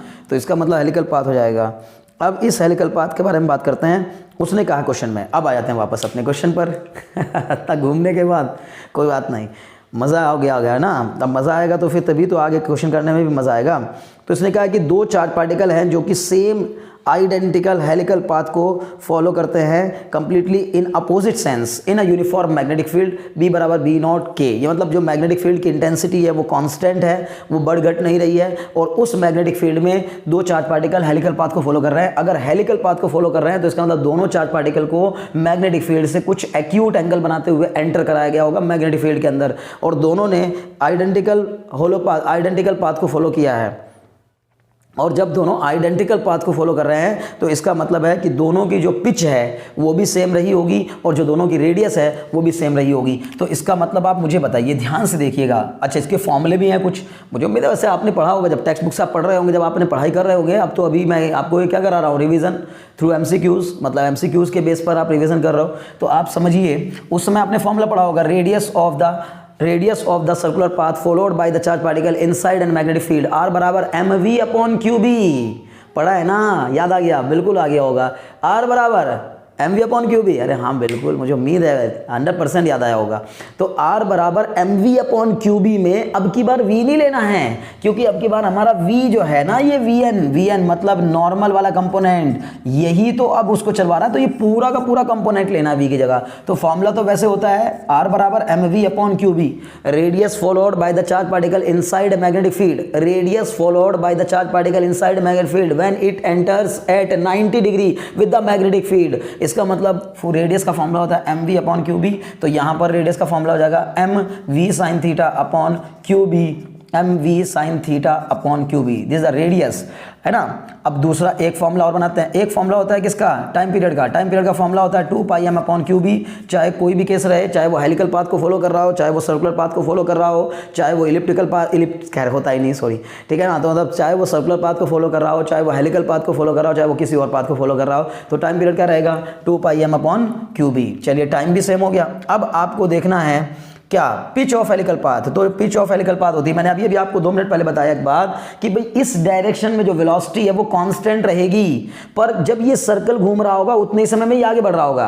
अरे जिस समय में कोई चीज सर्कुलर पाथ को फॉलो कर रही होगी उसी समय में वो चीज आगे भी बढ़ रही होगी। तो जब कोई चीज सर्कुलर पाथ को ट्रैवल करते करते आगे बढ़े तो जितनी देर में एक सर्कल कंप्लीट होगा उतनी देर में वो आगे बढ़ जाती है। इसी कहानी को कहा जाता है कि जब ये एक सर्कल, ये सर्कल कंप्लीट होने के बाद ये वाले सर्कल तक पहुंचने में जो टाइम लगेगा वो टाइम इस सर्कल को कंप्लीट करने के टाइम के बराबर ही होगा। तो ये टाइम पीरियड के इक्वल ही हो जाएगा ये टाइम, और ये टाइम कितना होगा, 2 pi M upon Q B के इक्वल होगा। लेकिन ये जो इन दोनों के बीच की जो गैप हो जाएगा इसको कहा जाता है पिच। क्या कहा जाता है, पिच कहा जाता है। अरे भाई पिच, ठीक है ना, पिच, PITCH है ना, पिच। तो पिच ऑफ हेलिकल पाथ का फॉर्मूला होता है P बराबर V cos थीटा। कितनी वेलोसिटी से आगे बढ़ रहा है, इतनी वेलोसिटी से, और ये कैसी है, कांस्टेंट। तो कांस्टेंट वेलोसिटी में तो डिस्टेंस बराबर, ये पिच एक डिस्टेंस ही तो है। दो सर्कुलर जो हमारे लूप बने हैं उन दोनों सर्कुलर लूप के बीच की डिस्टेंस को तो हम लोग पिच कहेंगे। तो दो सर्कुलर सेंटर के बीच की जो डिस्टेंस यानी कि जो पिच है उसकी वैल्यू निकालने के लिए क्या करना होगा, डिस्टेंस बराबर स्पीड इनटू टाइम, क्योंकि यूनिफॉर्म स्पीड है इधर, वेलोसिटी कांस्टेंट, एक्सेलरेशन 0 है, तो इसका मतलब v cos theta into T. तो मतलब v cos theta into 2 pi M upon Q B. तो कुल मिलाकर आपको पिच का फॉर्मूला मिल जाएगा 2 pi M V cos theta, 2 pi M V cos theta upon Q B. Okay चलिए ठीक है ना। तो आपको ना दोनों तीनों मैंने तीनों फॉर्मूले बता दिए, मतलब पूरा कॉन्सेप्ट एक क्वेश्चन के साथ मैंने आपको पूरा का पूरा कॉन्सेप्ट क्लियर करा दिया कि जब कोई चार्ज पार्टिकल v वेलोसिटी के साथ b मैग्नेटिक फील्ड के अंदर किसी भी एंगल पर, मैंने आपको सारे केस बता दिए, 0 डिग्री बता दिया, 90 डिग्री बता दिया, 180 डिग्री बता दिया, और अगर इन तीन के अलावा कोई और एक्यूट एंगल लेकर के एंटर करता है तो उस केस में क्या होता है, पाथ भी बता दिए। एक क्वेश्चन नहीं डिस्कस करा रहा हूं मैंने, इसके साथ कई सारे क्वेश्चन डिस्कस कर दिए। इसी पर बेस कोई क्वेश्चन आएगा, सीधा क्वेश्चन बन सकता है। बताइए, सबसे पहले तो एक ही क्वेश्चन बन सकता है कि the path followed by the charge particle inside magnetic field when it enters at 90 degree. तो जब वो 90 डिग्री के एंगल पर एंटर करेगा तो सर्कुलर पाथ को फॉलो करेगा। हो गया क्वेश्चन। ऑप्शन में रहेगा आपका सर्कुलर, लीनियर, इलिप्टिकल, पैराबोलिक। तो आप चारों में से क्या लगाओगे, सर्कुलर पाथ को फॉलो करेगा। फिर कहेगा कि when A charge particle inside a magnetic field enter obliquely मतलब किसी एक एंगल पर एंटर कर रहा हो, तो बताइए कि मैग्नेटिक फील्ड उसके ऊपर लगने वाले फोर्स की वैल्यू कितनी होगी, या उस पर लगने वाले उसका पाथ कैसा हो जाएगा। तो पाथ कैसा होगा अगर ये पता करना है तो मैंने आपको बताया कि अगर ऑब्लिकली यानी कि थीटा एंगल पर अगर एंटर करता है तो वो आगे भी बढ़ता है और गोल गोल भी घूमता है। इसका मतलब ऐसा मोशन जिसमें कोई चीज़ गोल भी घूम रही हो और आगे भी बढ़ रही हो, तो इस वाले मोशन को हम लोग स्प्रिंग के शेप का मोशन कहते हैं, मतलब हेलिक्स कहते हैं, हेलिक्स, है ना। मतलब पूरे मोशन को हेलिक्स कहेंगे। और वैसे ये मतलब पाथ जो है, इस पाथ को हेलिकल पाथ कहा जाता है। तो अगर ऑप्शन में दिया होगा circular path, parabolic path, helical path, linear, तो इसका मतलब आपको जवाब देना होगा कि हेलिकल पाथ। समझ रहे हैं ना, बहुत बढ़िया। चलिए बहुत अच्छे, वेरी गुड। अब चलो जाओ वापस पिच पे। तो ये 3-4 फॉर्मूले हो गए। अब उसने हमसे ये कहा क्वेश्चन में कि जब कोई एक charge particle B magnetic field के अंदर एंटर कर रहे हैं, दो अलग अलग चार्ज पार्टिकल, तो वो सेम हेलिकल पाथ को, मतलब बिल्कुल आइडेंटिकल हेलिकल पाथ को फॉलो कर रहे हैं, बस अपोजिट सेंस में। मतलब अगर एक ऐसे जा रहा है, ऐसे मतलब ऐसे करके आगे जा रहा है, तो दूसरा वाला ऐसे आ रहा होगा, ऐसे करके। ठीक है ना, बात समझ में आ रही है, अपोजिट सेंस में। तो अब आप एक बात बताओ मुझे कि आपको उनका अगर अपोजिट सेंस रखना है तो कौन कौन सी चीज़ें सब दोनों के लिए सेम हो गई, ठीक है ना। क्योंकि उसने कहा 2 चार्ज पार्टिकल हैं, 2 चार्ज पार्टिकल, अब आइडेंटिकल पाथ का फॉलो कर सकते हैं, ये आइडिया आपको लगाना पड़ेगा। पहली बात, सेम मैग्नेटिक फील्ड में एंटर किए दोनों, तो इसका मतलब बी सेम रहेगा दोनों के लिए। वी वेलोसिटी मतलब सेम वेलोसिटी के साथ एंटर किए होंगे, तो इसका मतलब वेलोसिटी और बी ये तो सेम रहेगा। पाई भी कांस्टेंट है, 2 कांस्टेंट है, कॉस थीटा, ये थीटा भी हम दोनों के लिए कॉमन लेंगे, सेम ही ले लेंगे। तो जो पिच ऑफ हेलिकल पाथ होगा या फिर रेडियस ऑफ सर्कुलर पाथ होगा, वो आपके 2 फैक्टर पे डिपेंड करेगा। आप देखिए ध्यान से जरा, इनको देखिए, ठीक है ना, इनको देखिए। तो अगर आपको आइडेंटिकल पाथ फॉलो कराना है तो इसका मतलब जो सर्कुलर पाथ वो फॉलो कर रहे हैं उनकी रेडियस भी सेम होनी चाहिए, और जो पिच बन रही है वो पिच भी सेम होनी चाहिए। यानी पिच को अगर कांस्टेंट रखना है तो इसका मतलब आपको एम और क्यू का जो रेशियो है वो कांस्टेंट रखना होगा। बात समझ में आई ना। अगर इसको कांस्टेंट रख लिया, क्योंकि तो दोनों को आप जब दो चार्ज पार्टिकल को एंटर कराओगे तो सेम वेलोसिटी के साथ एंटर कराओगे और सेम मैग्नेटिक फील्ड में एंटर कराओगे सेम एंगल पर। तो अगर सेम वेलोसिटी के साथ सेम मैग्नेटिक फील्ड में दो चार्ज पार्टिकल को हम लोग सेम एंगल पर एंटर कराते हैं तो उसकी जो रेडियस ऑफ सर्कुलर पाथ होगी वो इतनी होगी और पिच ऑफ जो हेलिकल पाथ होगी वो ये होगी। अब बात ये आ जाती है कि दो चार्ज पार्टिकल का है। अब दो चार्ज पार्टिकल तो अलग अलग भी हो सकता है ना, एक इलेक्ट्रॉन हो सकता है, एक प्रोटॉन हो सकता है, एक पॉजिट्रॉन हो सकता है, एक इलेक्ट्रॉन हो सकता है। तो इसका मतलब, और ऐसा करने से मास भी बदल जाते हैं, चार्ज बदल जाते हैं, तो मास और चार्ज बदल सकता है। दो अलग अलग चार्ज पार्टिकल है, इसलिए पता नहीं है कि कौन कौन सा है। अगर एक इलेक्ट्रॉन और एक प्रोटॉन है तो उसके मास और क्यू का रेशियो अलग आएगा, यानी E/m आपने पढ़ा होगा ना, चार्ज टू मास रेशियो। तो अगर इसको चाहो तो आप इसको भी याद कर सकते हो भाई, m/q कांस्टेंट होना चाहिए, ये कांस्टेंट होना चाहिए, या फिर ये दोनों का। अब कांस्टेंट का मतलब अपोजिट सेंस में कैसे फॉलो करेंगे? तो जाहिर है कि जब एक का दोनों का जो है ना, यानी आइडेंटिकल पाथ को तभी फॉलो कर सकते हैं जब दोनों के आपस में जो Q/m है, यानी कि जो Q/m है वो इक्वल हो और अपोजिट भी हो, ठीक है ना। तो यानी कि नेचर तो अपोजिट हो और मैग्नीट्यूड क्या रहे, सेम रहे। तो अब Q/m भी लगा सकते हो या m/q भी लिख सकते हो, कोई दिक्कत नहीं। अगर m/q आपस में इक्वल लिख दिया मैंने कि m/q बराबर -m/q होना चाहिए, तो फिर रेसिप्रोकल भी तो इक्वल होना चाहिए। अगर m/q इक्वल होगा तो Q/m भी इक्वल होगा। इसका मतलब E/m1 यानी charge on m1 is equal to charge upon mass of m2। मतलब दूसरे के चार्ज और उसके मास, पहले के चार्ज और उसके मास का जो रेशियो है वो आपस में इक्वल और अपोजिट होना चाहिए। मतलब वैसे तो इक्वल होना चाहिए, चार्ज और मास का जो रेशियो है उसका मैग्नीट्यूड तो इक्वल होना चाहिए और नेचर जो है वो अपोजिट होनी चाहिए, तभी वो अपोजिट सेंस में आइडेंटिकल पाथ फॉलो करेंगे। मतलब आइडेंटिकल होने के लिए तो इनका मैग्नीट्यूड इक्वल होना चाहिए, क्योंकि अगर आपको आइडेंटिकल पाथ लाना, आइडेंटिकल पाथ का मतलब है कि सेम रेडियस सेम पिच। तो इसका मतलब सेम रेडियस और सेम पिच अगर आपको रखनी है तो m और q का रेशियो कांस्टेंट होना चाहिए। और दूसरी बात, अगर अपोजिट सेंस में लाना है तो उनकी डायरेक्शन अपोजिट होनी चाहिए या उनका नेचर अपोजिट होना चाहिए। तो दो चार्ज पार्टिकल अगर अपोजिट नेचर के हों और उनके चार्ज टू मास रेशियो आपस में इक्वल हो तो वो दोनों एक ही मैग्नेटिक फील्ड में सेम वेलोसिटी से जब थीटा एंगल पर एंटर कराई जाएंगी तो बिल्कुल आइडेंटिकल हेलिकल पाथ को फॉलो करेंगे, लेकिन अपोजिट मैनर में। मतलब एक अगर ऐसे आगे बढ़ रहा, अगर एक ऐसे आ रहा होगा मेरी तरफ तो एक ऐसे ऐसे करके कहाँ जा रहा होगा, आप लोग की तरफ। बात समझ में आ गई? अरे गुड, क्या कह रहे हैं। तो अब जरा ढूंढिए क्वेश्चन, ऑप्शन में कहीं ऑप्शन दिया है क्या? तो पहला ऑप्शन कह रहा है they have equal z component of momenta. नहीं, ऐसा कोई रिलेशन नहीं है। They must have equal charges. नहीं, ऐसा भी कोई नहीं है रिलेशन, ठीक है ना। उनका चार्ज इक्वल हो कोई ज़रूरी नहीं है, चार्ज इक्वल हो कोई ज़रूरी नहीं है, charge to mass ratio equal होना चाहिए। क्योंकि मान लो चार्ज इक्वल हुआ और मास इक्वल ना हुआ तो फिर रेशियो कहाँ मेंटेन हो जाएगा, रेशियो मेंटेन ही नहीं हो पाएगा। तो इसलिए चार्ज और मास का रेशियो इक्वल होना चाहिए। चार्ज क्या है मतलब नहीं है, मास क्या है मतलब नहीं है, दोनों के चार्ज और मास का रेशियो इक्वल होना चाहिए और नेचर अपोजिट होनी चाहिए। यही कॉन्सेप्ट बन के आया है। NCERT एग्जाम्पलर का क्वेश्चन है, इतने आसान नहीं होते, बड़े बढ़िया क्वेश्चन होते हैं, तब बहुत दिल से बनाए हुए क्वेश्चन होते हैं। आप जब उनको मन से करने की कोशिश करेंगे ना एग्जाम्पलर के क्वेश्चंस को, तो आपको अंदर से फील आ जाएगा, आपको आनंद आ जाएगा, आपको लगेगा यार वाकई कुछ हो रहा है, कुछ तो बदलाव हो रहा है, कुछ तो चेंज आ रहा है ना, लाइफ में कुछ तो चेंज आ रहा है, कुछ तो मज़ा आ रहा है ना, आ रहा होगा ना। बिल्कुल, क्या कह रहे हैं, मज़े करते रहिए, आगे बढ़ते रहिए, ठीक है। तो कह रहा है the necessarily represent a particle anti particle pair. मतलब they necessarily represent particle anti particle pair, मतलब वो दोनों नेसेसरीली एंटी पार्टिकल पेयर होना चाहिए। नहीं, ऐसा कोई जरूरी नहीं है, एंटी पार्टिकल पेयर होना चाहिए। देखिए, एंटी पार्टिकल पेयर का मतलब तो होता है कि जैसे उनका मास भी इक्वल हो, चार्ज भी इक्वल हो, नेचर अपोजिट हो जाए।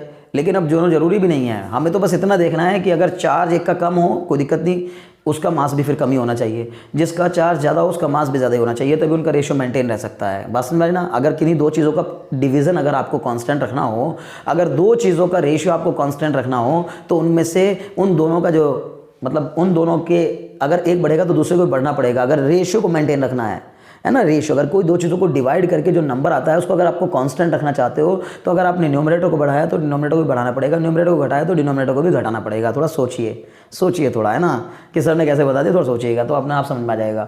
E/m1 बराबर -E/m2, इसको इधर लेके आ जाओगे तो भाई चौथे ऑप्शन में लिखा हुआ है कि the charge to mass ratio satisfy the relation E/m1 plus E/m2। मैंने इस Q की जगह पर E लिया है, मैंने फॉर्मूले में तो जनरल लिया है, जनरल फॉर्मूले में जनरल ले लिया, Q उसने अपने हिसाब से चार्ज को लिया है, E कोई फर्क नहीं पड़ता, चार्ज को आप Q ले लो या E ले लो, एक ही बात है। तो E/m1 और माइनस का इधर आके क्या हो जाएगा प्लस E/m2, मिलके क्या होना चाहिए 0 के इक्वल। तो D पार्ट में ऐसा कुछ दिया हुआ है, इसका मतलब D part is the right answer. मुझे उम्मीद है कि आपको ये क्वेश्चन तो समझ में आया ही होगा। क्वेश्चन का समझना इतना इंपॉर्टेंट नहीं होता जितना इंपॉर्टेंट कॉन्सेप्ट का समझना है।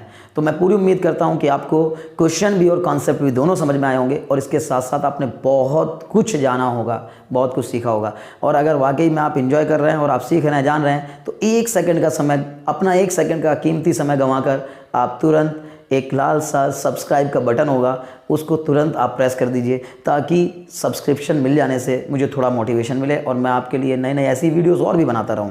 चलिए अभी क्वेश्चन हमारे, वीडियो पूरा नहीं हुआ, कहाँ जा रहे हो? अरे नहीं भाई, जाना नहीं है, रुके रहिए। चलिए अगले क्वेश्चन की तरफ बढ़ते हैं। अरे भाई अभी तो और क्वेश्चन बाकी है ना, ठीक है, पेशेंस रखिए, कोई बात नहीं है ना, पढ़ना तो पड़ेगा ना, कुछ करना है, कुछ पाना है तो थोड़ा सा टाइम देना पड़ेगा, मेहनत करनी होगी। बिना टाइम दिए, बिना मेहनत किए कुछ नहीं मिलेगा, ठीक है ना। बिना कुछ किए ही जय जयकार नहीं होती, ठीक है। और कोशिश करने वालों की कभी हार नहीं होती, तो थोड़ा कोशिश करते रहिए। और बिना कुछ किए जय जयकार नहीं होती, जय जयकार करानी है तो कुछ करना पड़ेगा। चलिए क्वेश्चन करते हैं। नेक्स्ट क्वेश्चन कह रहा है कि a circular coil of radius 4 centimetre and 20 turns carries a current of 3 ampere. एक सर्कुलर कॉयल है जिसकी रेडियस कितनी है? 4 सेंटीमीटर, रेडियस 4 सेंटीमीटर मतलब 4/100 मतलब 0.04 मीटर। ओके, चलिए, एंड 20 टर्न्स मतलब उसके नंबर ऑफ टर्न्स जो हैं वो कितने हैं आपके? 20 टर्न्स हैं। चलिए ठीक है, total number of turns 20 turn दिया है। Carries a current of 3 ampere, कितने एम्पियर की करंट फ्लो करा रहा है? 3 एम्पियर की करंट फ्लो कर रही है इसके अंदर से।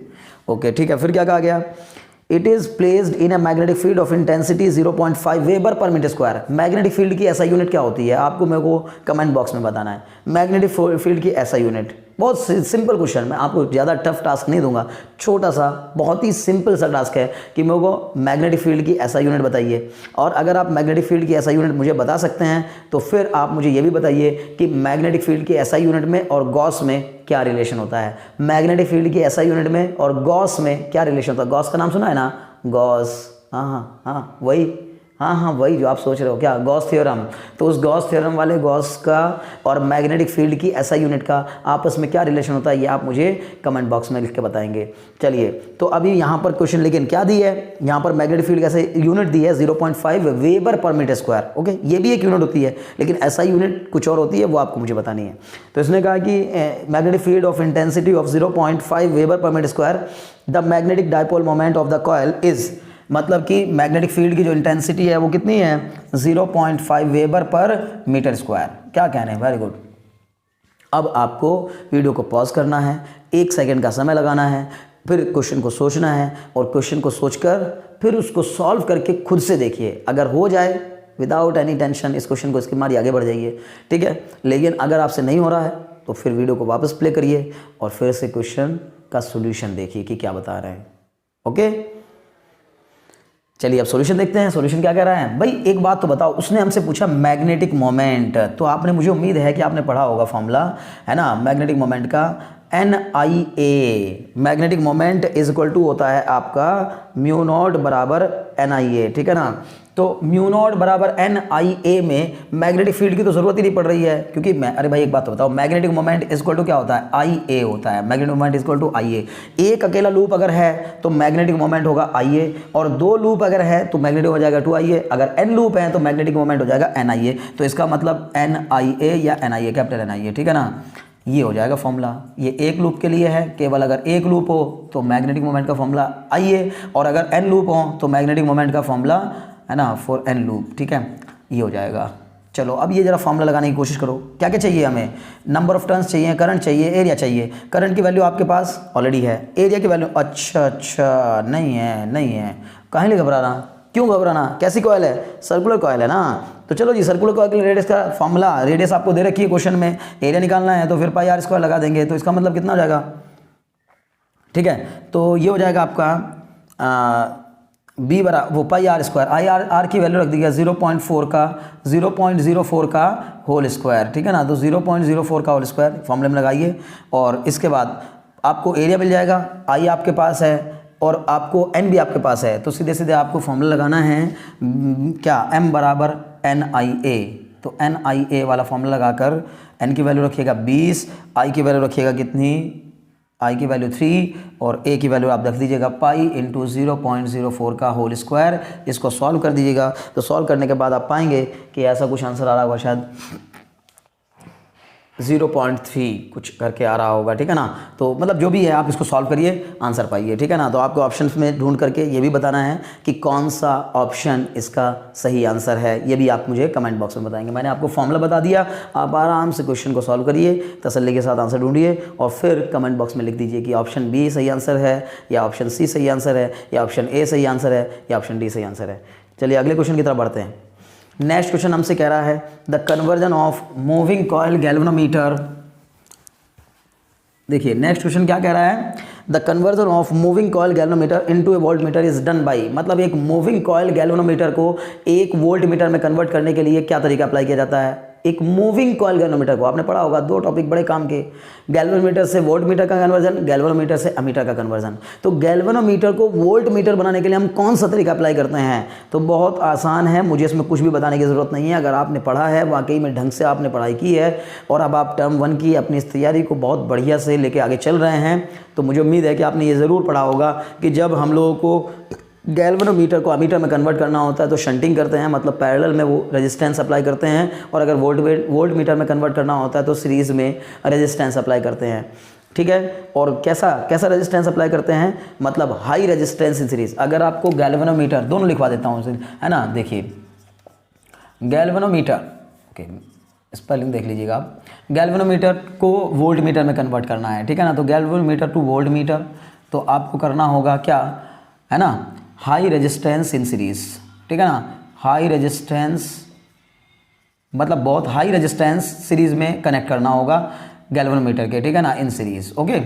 और अगर आपको गैल्वेनोमीटर को किस में कन्वर्ट करना है, गैल्वेनोमीटर को कन्वर्ट करना है एमीटर में, तो फिर आपको लो रेजिस्टेंस इन पैरेलल, ठीक है ना, low resistance in parallel apply करना होगा, ठीक है। तो अब आप देख लीजिए क्वेश्चन के हिसाब से कि क्या पूछा जा रहा है और क्या आपको बताना है। तो उसने पूछा कि हमें अगर वोल्ट मीटर में, गैल्वेनोमीटर को वोल्ट मीटर में कन्वर्ट करना है तो क्या इंट्रोड्यूस करना होगा। तो पहला ऑप्शन ने दिया introducing resistance of large value in series, large value in series, large value in series, भले सीधे ही मिल गया, पहला ही ऑप्शन सही है ना, लार्ज वैल्यू इन सीरीज बिल्कुल सही है। वैसे ही कॉन्फिडेंस के साथ आप अगर आप जा रहे हैं और आपने बाकी दोनों टॉपिक को ढंग से पढ़ा था तो फिर कॉन्फिडेंस के साथ पहले ऑप्शन को सही टिक करिए। कन्फ्यूजन बिल्कुल मतलब ये, एक बार कन्फ्यूजन आ गया तो समझ लिए क्वेश्चन खत्म, है ना। एक बार कन्फ्यूजन दिमाग में आया तो फिर आप सही आंसर तक पहुँचने में ना बड़ा मुश्किल आ जाएगी, आप दिमाग में आता रहेगा बस।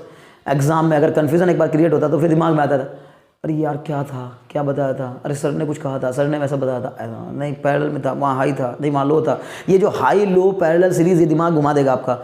बिल्कुल क्रिस्टल क्लियर रखिए कि गैल्वेनोमीटर से volt meter, high resistance in series, high resistance in series, high resistance in series, 2-3 बार दोहरा लीजिए। गैल्वेनोमीटर को अमीटर, गैल्वेनोमीटर टू अमीटर, तो फिर आपका low resistance in parallel, low resistance in parallel, ऐसे याद कर लीजिए। तो पहले ऑप्शन में दिया हुआ है, बाकी के 3 ऑप्शन में पढ़ने की जरूरत नहीं है। मुझे उम्मीद है कि आपको समझ में आ गया होगा। अगले क्वेश्चन की तरफ बढ़ते हैं, बेहतर होगा। देखिए नेक्स्ट क्वेश्चन में इसने क्या कहा है, an electron is projected with uniform velocity along the axis of A current carrying long solenoid, मतलब एक इलेक्ट्रॉन को हमने प्रोजेक्ट कर दिया, एक ध्यान सुनिएगा, an electron is projected with uniform velocity along the axis of a long solenoid with uniform velocity. Okay चलिए, एक कोई सोलेनॉइड है, ये रहा मान लीजिए कोई सोलेनॉइड, इसकी सोलेनॉइड की एक्सिस के अलोंग मैंने v वेलोसिटी के साथ किसी एक चार्ज पार्टिकल को यानी कि इलेक्ट्रॉन को प्रोजेक्ट कर दिया यूनिफॉर्म वेलोसिटी के साथ, current carrying long solenoid, which of the following is true. तो बताइए इसमें से कौन सा ट्रू है। ये भी एनसीईआरटी एग्जाम्पल का क्वेश्चन है, काफ़ी अच्छा क्वेश्चन है, बहुत ध्यान समझिए। ऐसे क्वेश्चंस एग्जाम में आने की संभावना सबसे ज़्यादा होती है जो कि एनसीईआरटी या एनसीईआरटी एग्जाम्पलर के हों और थोड़े कॉन्सेप्चुअल भी हों, तो तब आप भी यहाँ पर फोकस करिए। इसने कहा मान लो कि हमने एक इलेक्ट्रॉन को, अभी मैंने जो बताया उसके बेस पर आप वीडियो को पॉज करिए। मैं गारंटी देता हूँ कि अगर आपने इससे पहले जितना मैंने बातें बताई हैं अगर उनको ध्यान से सुना और समझा है तो आप इस क्वेश्चन को 100% सही कर ले जाएंगे। एक बार वीडियो को पॉज करिए और 4 ऑप्शन पढ़िए और फिर 4 ऑप्शन पढ़ के और ढूंढने की कोशिश करिए कि कौन सा ऑप्शन सही है, ठीक है। चलिए आ जाइए अब सॉल्यूशन की तरफ बढ़ते हैं, ठीक है ना। सॉल्यूशन देखिए क्या कह रहा है, the electron will be accelerated along the axis. जब मैं इलेक्ट्रॉन को इस सोलेनॉइड के अंदर, एक करंट कैरिंग सोलेनॉइड है और इस करंट कैरिंग सोलेनॉइड के अंदर जब मैं किसी एक इलेक्ट्रॉन को ऐसे उसकी एक्सिस के अलोंग, ये क्या है, सोलेनॉइड की एक्सिस है, तो अगर इसकी एक्सिस के अलोंग ही एंटर कराऊंगा तो फिर ये क्या करेगा। उसने कहा the electron will be accelerated along the axis. तो पहली बात v भी कांस्टेंट, मतलब यूनिफॉर्म वेलोसिटी क्वेश्चन में दिया हुआ है, और magnetic field intensity due to a solenoid का फॉर्मूला होता है B बराबर म्यू नॉट एन आई। मुझे पूरी उम्मीद है कि आपको ये फॉर्मूला भी याद होगा। Magnetic field intensity due to a solenoid B बराबर mu naught n i. Mu naught n i में क्या है, स्मॉल एन क्या है, number of turns per unit length, i क्या है, करंट।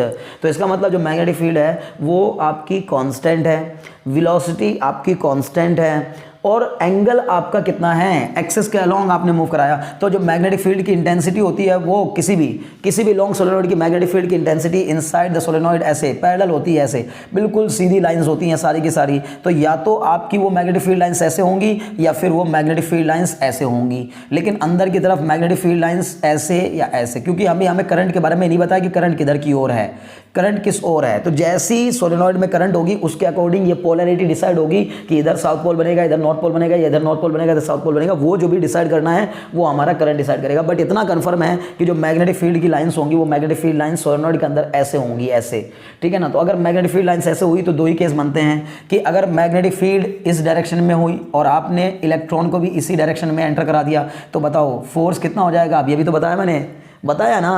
तो बस आप ध्यान लगाइए और बताइए मुझे एंगल कितना हो गया, 0। तो F बराबर क्यू वी बी साइन 0, और साइन 0 की वैल्यू 0, इसलिए पूरा टर्म मिला करके 0। तो कोई फोर्स नहीं अप्लाई होगा। तो जब फोर्स ही अप्लाई नहीं होगा तो एक्सेलरेट होने का कोई चांस नहीं बनता। तो इसका मतलब ये पहला ऑप्शन जो है वो गलत हो गया, क्योंकि उसने कहा है कि इलेक्ट्रॉन जो है वो एक्सेलरेट हो जाएगा एक्स एक्सिस के अलोंग या उसकी सोलेनॉइड की एक्सिस के अलोंग। बिल्कुल गलत। सेकंड पे electron path will be circular about the axis. बताइए ना, सर्कुलर पाथ कब होता है?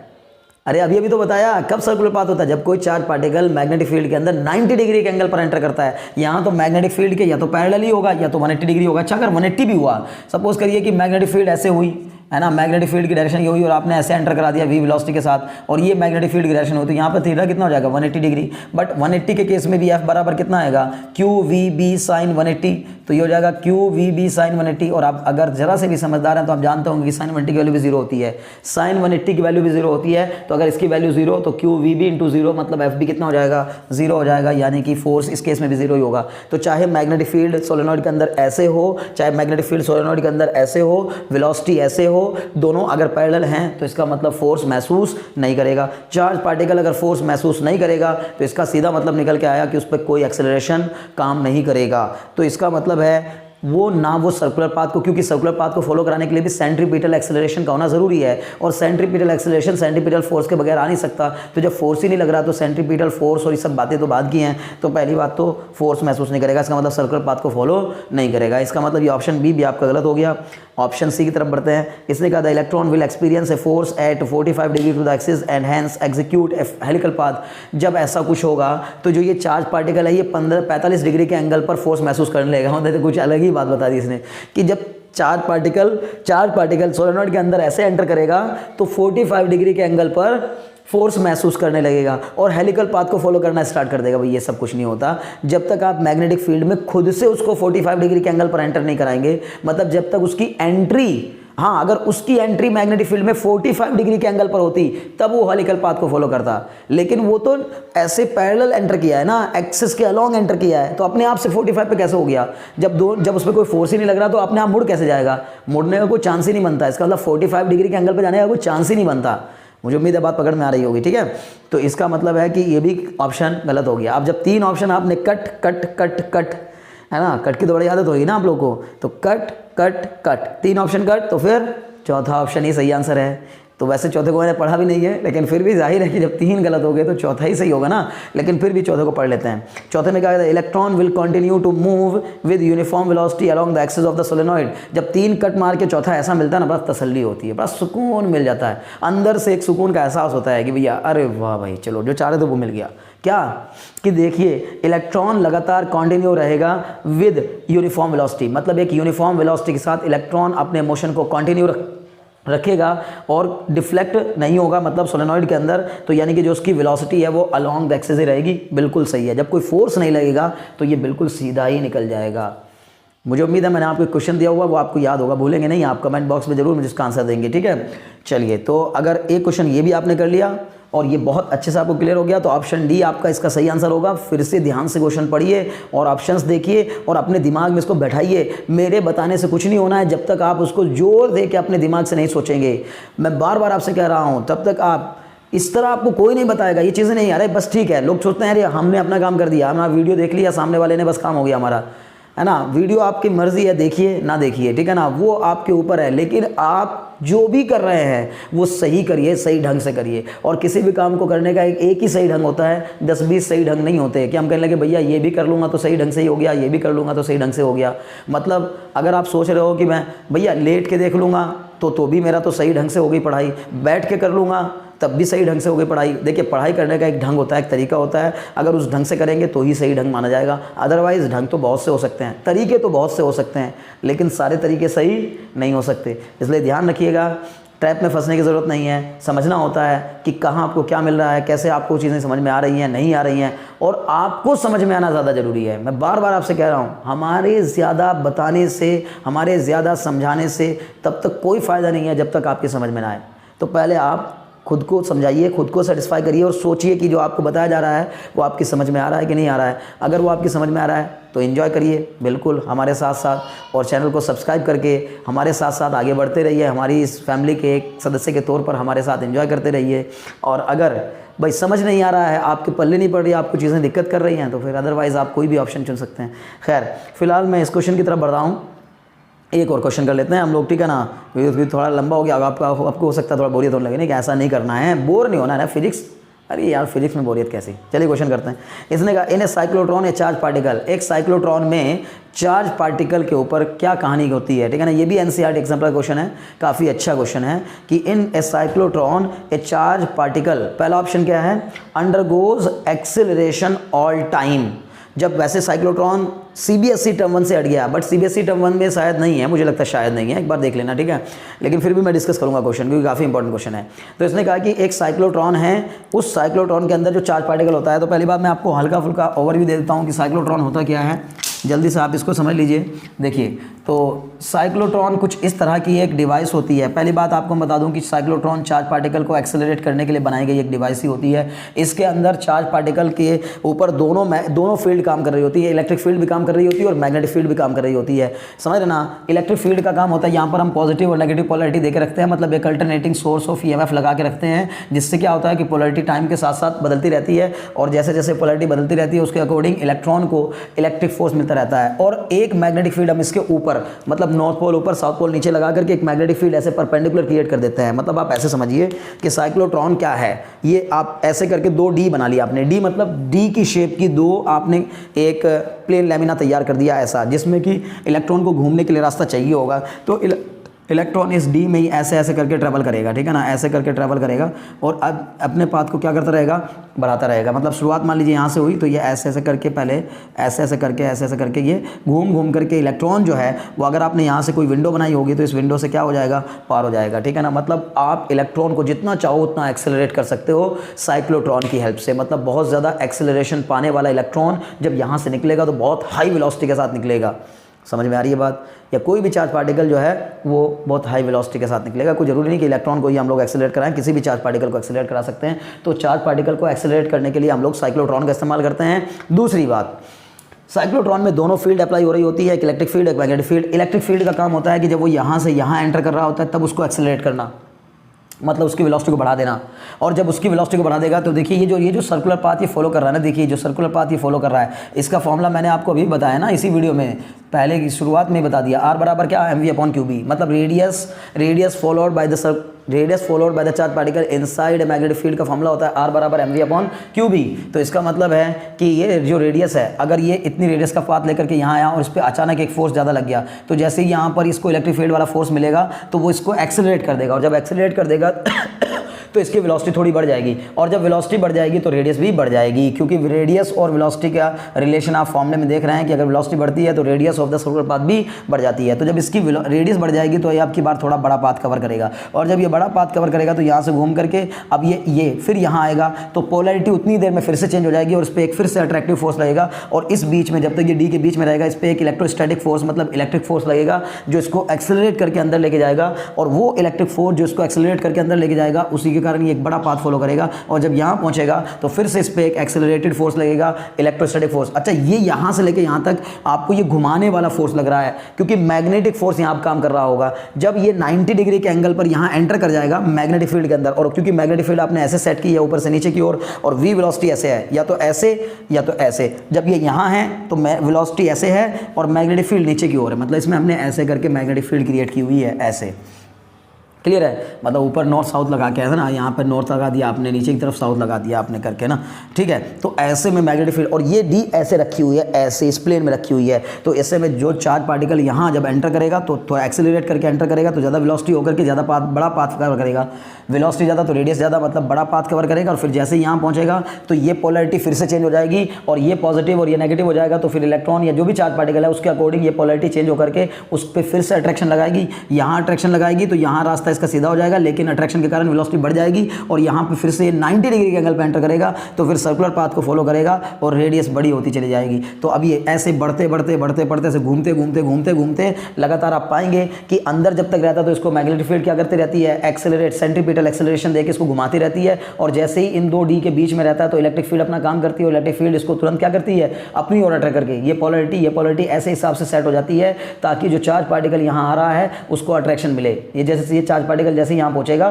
तो ये वाली पोलैरिटी उसके अकॉर्डिंग सेट हो जाएगी कि इसको अट्रैक्शन मिले, और जैसे ही अट्रैक्शन मिलेगा तो ये ज़्यादा वेलोसिटी के साथ एंटर करेगा और ज़्यादा वेलोसिटी के साथ एंटर करेगा तो ज़्यादा बड़ा पाथ हो जाएगा। और पाथ बढ़ते बढ़ते बढ़ते बढ़ते एक टाइम आएगा कि वो पाथ इससे सिंक्रोनाइज कर जाएगा, जो आपने यहाँ पर बाहर को जाने का इसका रास्ता दिया हुआ है। जब इससे वो सिंक्रोनाइज कर जाएगा तो चार्ज पार्टिकल यहाँ से वे वेलोसिटी के साथ मैग्नेटिक फील्ड और इलेक्ट्रिक फील्ड से बाहर चला जाएगा। तो ये एक्सेलरेट करने का एक तरीका है। तो ऑप्शन में देखिए क्या दिया गया है, आपसे क्वेश्चन में क्या पूछा गया है ना, ये भी तो देखना ज़रूरी है। हमने तो बस खाली क्वेश्चन को देखकर ही बस बताना शुरू कर दिया। तो इन ए साइक्लोट्रॉन ए चार्ज पार्टिकल, अब आप देखिए जितना मैंने आपको बताया इसके बेस पर आप वीडियो को पॉज करिए, चारों ऑप्शंस ध्यान से पढ़िए। अगर आपको चारों ऑप्शन में से कोई आंसर मिल जाता है तो बहुत खुशी की बात होगी, इसका मतलब आप समझ रहे हैं। और अगर आपको ऑप्शन के आंसर नहीं मिल रहे तो फिर थोड़ा समझने की कोशिश करिए, मेहनत करिए और ध्यान लगाइए। तो देखिए क्या कह रहा है, पहला option undergoes acceleration all the time, तो ये बिल्कुल सही है। पहली बात यही बिल्कुल सही है क्योंकि जब ये यहाँ घूम रहा होता है तो इसके पास सेंट्रीपिटल एक्सेलरेशन लग रहा होता है, और जब यहाँ से ये यहाँ जाता है तो इलेक्ट्रोस्टैटिक फोर्स के कारण इसके ऊपर एक इसको वेलोसिटी ज़्यादा देने वाला है, यानी कि इसकी वेलोसिटी को इंक्रीज़ करने वाला एक एक्सेलरेशन लग रहा होता है। तो यानी डी के अंदर रहते समय भी एक्सेलरेशन अप्लाई हो रहा होता है और डी के बाहर रहते हुए भी एक्सेलरेशन अप्लाई हो रहा होता है। इसका मतलब in all the time, her time, लगातार पूरे टाइम इस पर एक्सेलरेशन अप्लाई होता रहता है। तो एक्सेलरेशन अप्लाई हो रहा होगा, इसका मतलब पहला ऑप्शन ही सही है। वैसे दूसरे पे आप देखेंगे speed up between the dees because of the magnetic field, मतलब जो अंदर डी के अंदर मैग्नेटिक फील्ड के कारण स्पीड अप होगा, नहीं, जब तक डी के अंदर रहेगा तब तक स्पीड अप नहीं होगा, मतलब तब तक उसकी इस वेलोसिटी को बढ़ाने वाला एक्सेलरेशन नहीं रहेगा। ये वाला जो एक्सेलरेशन है जब तक बी के अंदर है, इस डी के अंदर जब तक ये रहेगा, डी के अंदर ये जो डी शेप है ना, इसके अंदर जब तक रहेगा तो वेलोसिटी इनहांस नहीं होगी, बस चार्ज का जो जिसका रास्ता है वो मुड़ता चला जाएगा। सेंट्रीपिटल फोर्स लग रहा होगा जो कि वेलोसिटी को बढ़ाता नहीं है, बस वेलोसिटी को मोड़ता है, घुमाता है। तो इसका मतलब यहाँ स्पीड अप नहीं हो रहा होगा, तो बी ऑप्शन बिल्कुल गलत हो गया। सी में कहा speed up in the D के अंदर स्पीड अप हो रहा होगा, वही मैंने अभी बताया, नहीं, डी के अंदर स्पीड अप नहीं हो रहा होगा। चौथा slow down within the D and speed up between the Ds, मतलब अंदर की ओर स्लो डाउन हो रहा होगा, नहीं, स्लो डाउन भी नहीं हो रहा होगा कि अंदर की ओर जो फोर्स लग रहा है ना, जब तक ये डी में रहेगा तब तक लगता है मैग्नेटिक फोर्स, और उसका काम होता है केवल इसको घुमाना, केवल मोड़ना, स्पीड अप करना नहीं होता। और जब यहाँ पहुँच जाता है तो यहाँ लगता है इलेक्ट्रोस्टैटिक फोर्स F बराबर QE वाला, F बराबर QE वाला। तो ये फोर्स जब लगेगा तो इसका मतलब उसके कारण ये स्पीड अप होगा। तो उम्मीद है कि बात समझ में आ गई होगी, यानी कि डी ऑप्शन भी सही नहीं है और पहला ही ऑप्शन मैंने आपको पहले बता देता कि सही है। मुझे उम्मीद है कि आपने इस क्वेश्चन को बहुत ढंग से समझ लिया होगा। Option A is the right answer, और आपने इस वीडियो को बहुत एंजॉय भी किया होगा। अगर आप बाकी लास्ट तक आए हैं तो मुझे पूरी उम्मीद है कि आपने एंजॉय किया होगा। और अगर वाकई आप कोई और प्रॉब्लम फेस कर रहे हैं, अगर आपको लग रहा है जो भी कुछ आपके सजेशंस हैं, तो आपके सजेशंस मेरे लिए बहुत ज़्यादा ज़रूरी हैं। आप सजेशन देंगे तो मैं आप अपने वीडियोज़ में थोड़ा और डिफरेंस लाने की कोशिश करूंगा आपके अकॉर्डिंग, आप जैसा चाहेंगे उस तरह का वीडियो। मतलब अगर आपको लगता है कि स्पीड से थोड़ा ज़्यादा तेज़ है तो स्पीड को थोड़ा कम कर लेंगे, अगर स्पीड आपको कम लग रही है तो स्पीड को थोड़ा और तेज़ कर लेंगे। मतलब मेरे पास दोनों तरीके हैं, मैं स्पीड अप भी हो सकता हूँ, स्पीड डाउन भी कर सकता हूँ। तो आपको मुझे सजेस्ट करना है कि हमें सर ये वीडियोज़ हेल्पफुल लग रहे हैं या नहीं लग रहे हैं, तो फिर सर किस अंदाज़ में हेल्पफुल और ज़्यादा हेल्पफुल हमारे लिए कैसे हो सकते हैं, और किन और टॉपिक पर आप वीडियोज़ चाहते हैं वो भी आप कमेंट बॉक्स में ज़रूर लिखें। मुझे उम्मीद है कि आप वाकई एंजॉय कर रहे होंगे। अगर आप चैनल पर नए हैं तो आपने शायद अब तक चैनल को सब्सक्राइब कर दिया होगा, अगर नहीं किया है तो चैनल को सब्सक्राइब कर दीजिए और बेल आइकन भी दबा दीजिए। Very very thanks for watching.